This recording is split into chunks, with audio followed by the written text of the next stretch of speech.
Anomalies. In my endless visits seeking a surgeon to remove any foreign objects, there was one surgeon in Columbus, North Carolina, who did admit to seeing many anomalies throughout my MRI images. Now that's what we're talking about right now. We're talking about MRI images. I want y'all to pay close attention. Close attention because I'm going to break this down to y'all. Who did admit to seeing many anomalies throughout my MRI images. He also said that unless he felt sure about what it may be, he would not just cut me open and start digging around. He had to be completely convinced that there was something there. Another problem the victim of criminal implants will inevitably encounter is the question by the surgeon. What do you think it is? Listen carefully, y'all. They might ask these type of questions if y'all go ahead and get checked out. What do you think it is? If they ask you those questions, play dumb. I don't know. The victim cannot mention the word microchip or implant because most doctors either won't admit to the knowledge of such technology or simply don't know that this type of technology actually exists. It goes both ways. Either they don't know that it exists or they know that they can't say nothing. All right. Or simply don't know that this type of technology actually exists.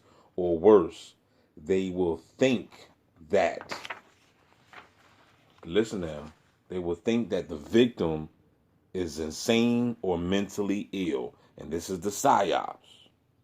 This is the psyops to this game that we're playing. All right. In the end of April 2010, he flew back to Madrid, Spain, to see if I could find a surgeon there to remove any implanted foreign objects. Okay, so I'm just gonna skip on down, right? I'm just gonna skip on down.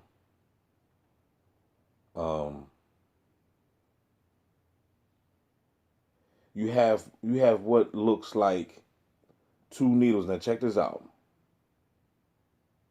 It says you have what looks like two needles on each eyebrow, just above the eyes. I had to tell him that they may have been small pieces of plastic fence that had fallen on me while in the barn at my parents' farm. This was a lie because if I told them that they were actually micro transmission devices that were implanted in me, he would not have believed me. Okay? You can't be going in there talking like that because they're going to, you already know. So let's go on. Let's go on.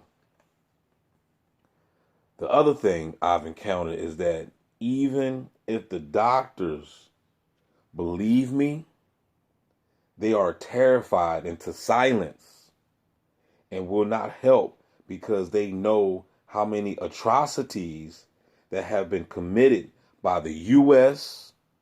and other governments.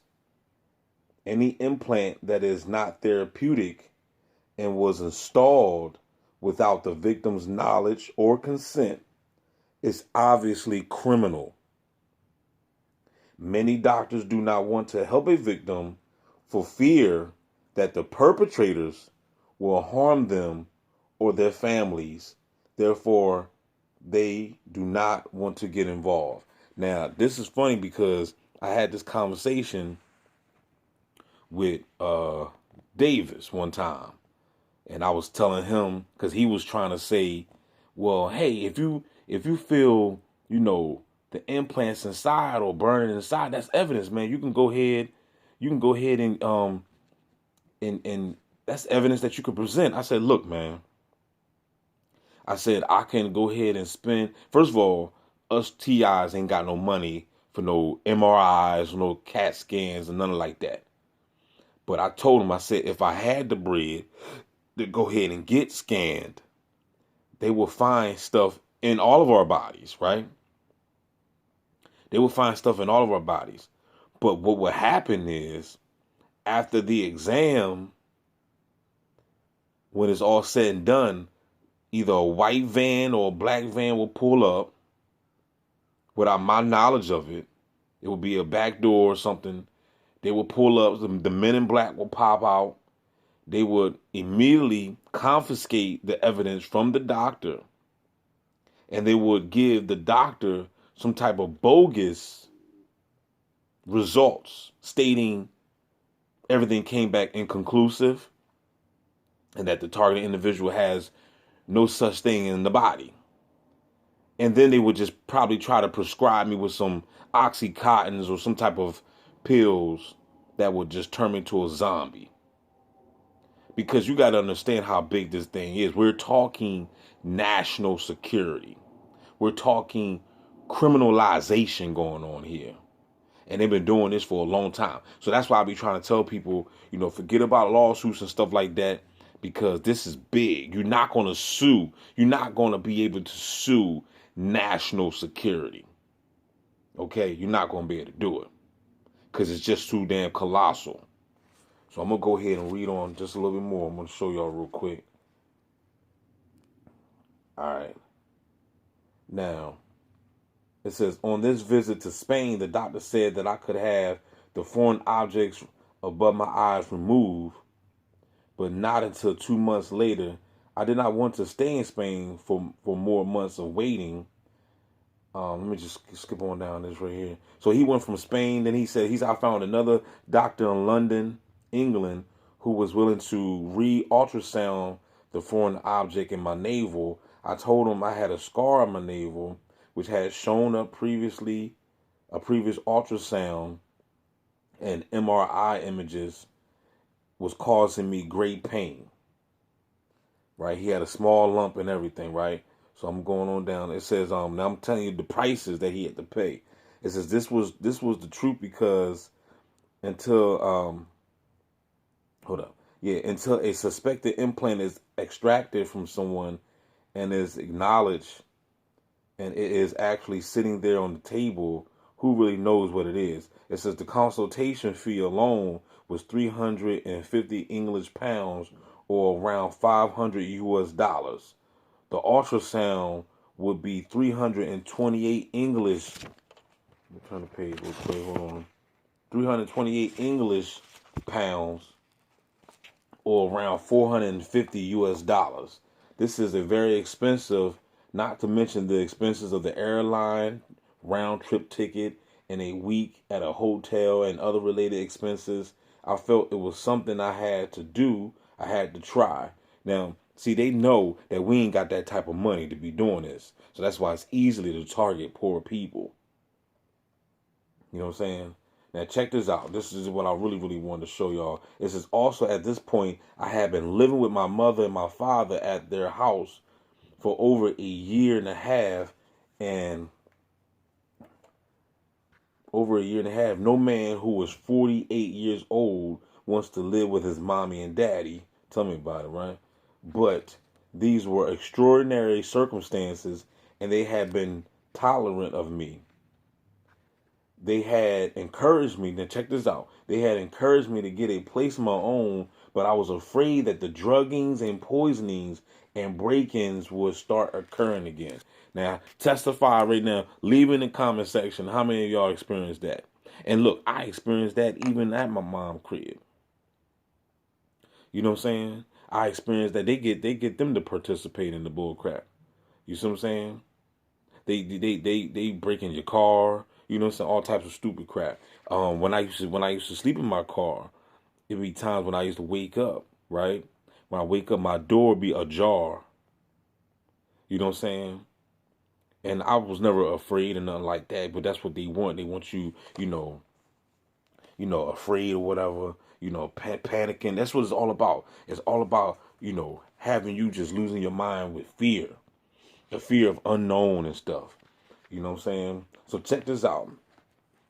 It says the room where I was staying in my parents' house had been broken in several times during my stay there. I started laughing when I first read this because I just understand this. You know what I'm saying? It says, the room where I was staying in my parents' house had been broken in several times during my stay there. There were signs that perpetrators, aka gang stalkers, had access signs such as plastic shower curtain being repeatedly torn and punctured. Never allowing the target individual to feel safe and secure is a stronghold of organized stalking and harassment, making the victim feel like there are no safe zones is psychologically damaging as well as just plain frightening and scary. You hear that? Psychologically damaging. This can mess up an individual's mind to have everybody around you playing stupid little dumb games. Although although I could not prove it, I was sure that at least some, if not all, of the 8 employees working at my parents' house has some hand in a portion of my stalking and harassment. You best believe that. Who else would have been able to gain entrance to my mom and know exactly when I or my parents were away? How could someone in broad daylight get past these employees and get into the house without them noticing? It's just it just is not possible. This strong sense of suspicion will have to wait to be proven later. I felt a certain amount of safety living at my parents' house, although I continue to receive directed energy or microwave burns on my body.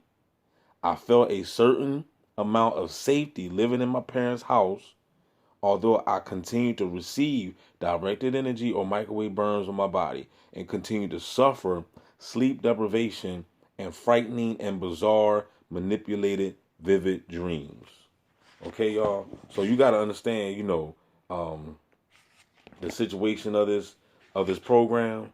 This program is it's no joke. So whenever I hear bots in my comment section, you know, when I hear bots in my comment section, talking about ignore it and all that stuff, I just know that they're bot. I go straight to their profile. They don't have nothing in there. Don't have nothing in their catalog. No thumbnail, no video. They usually have video games or some stupid shit. You know what I'm saying? They don't have nothing that relate to gang stalking. So what even bring you over here? Because first of all, I know that my channel is shadow banned. Okay, I know that my channel is shadow banned. So how did your punk ass find me? You see what I'm saying? But then they'll come over here to, saying stupid shit like, oh, just ignore it, man, and go on with your life, man, and just live your life. That's just straight bot talk. That's bot conversation right there. That's a bot conversation. What the hell you mean go on with your life? I would have been went on with my life if you stupid motherfuckers leave me alone. You see what I'm saying? Let me read one more thing right here. This is another chapter. It says, if you are a target individual, your family will soon be tired of hearing. Yo, this is so true. Be tired of hearing about stalking or complaining about the ongoing harassment. It is important to use the phrase organized stalking rather than gang stalking. It sounds more credible. It really don't, y'all. It really don't. I mean, you could say proxy stalking, gang stalking, organized stalking. It's all the same fucking shit. You know what I'm saying? It really don't matter. They still gonna discredit you. They still gonna discredit you, y'all. It says it sounds more credible, and even mention the word gang gets people thinking of graffiti, drug dealers, prostitution, and extortion. That is true because I thought that in the beginning. It says although these crimes may be linked to the organized stalking, using the word organized will ultimately be more helpful. You are encouraged to do such. Look at this. You are encouraged to do as much research on the subject as possible. I'm going to read it one more time for the slow motherfuckers in the back. You are encouraged to do as much research on the subject as possible. Telling all of your family and friends and using right presentation will increase your credibility. Okay? It is your duty, man. Like when people tell me that gang stalking don't exist, I go straight over here and I pull out 5 books. I'm like, oh yeah? Gang stalking, organized stalking, proxy stalking don't exist? Well, why? Well, look at this. I got 4 motherfucking books relating to this subject matter. So how the fuck can your bitch ass that never wrote a book sit here and say that something don't exist when there's tons of books about it. So shut your dumb ass up. You a bot. You a goddamn bot. All right. It says when discussing this crime with non-targets, remember that you are going to face a tough time convincing others that you are a victim of anything or any crime at all. If you suspect that you have been drugged or poisoned, it is important to get a blood toxicology report immediately. So if y'all ever experienced that, y'all better go ahead and handle that. Most date rape or abduction drugs leave the symptoms very quickly. If abducted and drugged, just tell the staff at the local emergency room that you think somebody may have slipped something into your drink or food. Telling stories about abduction, like the story and account I have shared with you, will not help you at all. Yeah, don't be going there and talking about some aliens gripped you up. Later at the drug screening shows a drug present in your blood or after an implant is removed. You may tell the whole truth, no matter how unusual it may be. Then you will have undeniable evidence to back up your story. Remember also that this crime is designed to make you sound crazy or like you have lost your mind. This is what makes this invisible crime perhaps the most perfect and ingenious one. That's why I be trying to tell y'all, man. That's the thing that makes this thing so damn sinister, because it's so fucking invisible. You know what I'm saying? It's so fucking, and then you wonder why, this mental illness is like at its all-time high. It says when you present your case or any aspect of it in the local police to the local, well, I don't advise you to do that.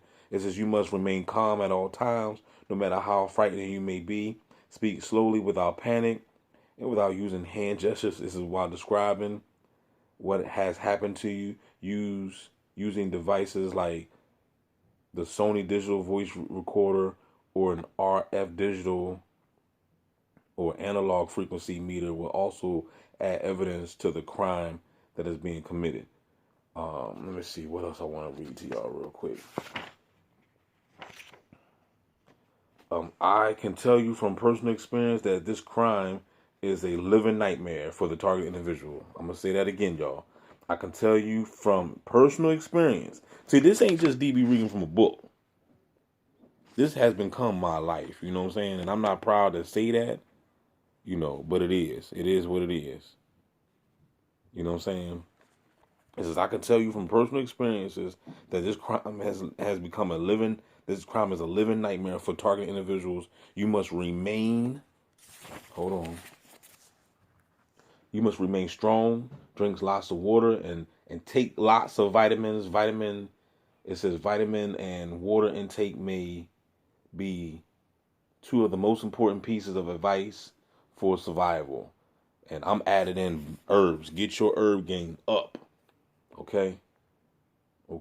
So with that being said, I'm gonna stop right now because it's like almost reaching the 20-minute mark. So don't forget to like, share, subscribe, holla back, donate, support the Cash App, support the Real, share, Instagram, Facebook, TikTok, wherever. And I know I probably ain't gonna get no ads on this video, but I don't even be caring about that, man. I just do me. I ain't got time for all the bull crap.